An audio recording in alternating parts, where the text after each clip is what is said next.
वृंदावन की पावन भूमि, जहाँ हर कण में प्रेम और भक्ति बसती है, वहीं जन्म हुआ उस मधुर मुरली बजाने वाले कान्हा का, जिनकी धुन सुनकर हर हृदय झूम उठता था। सुबह की हल्की किरणें जब यमुना के जल पर पड़ती थी, तो वृंदावन का वातावरण और भी सुहावना हो जाता था।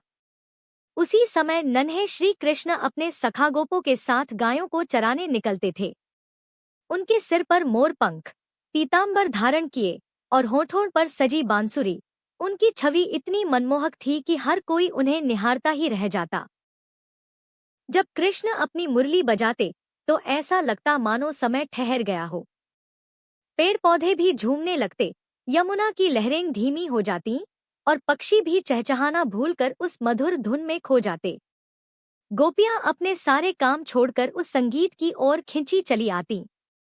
उनके हृदय में केवल एक ही नाम गूंजता, कृष्ण।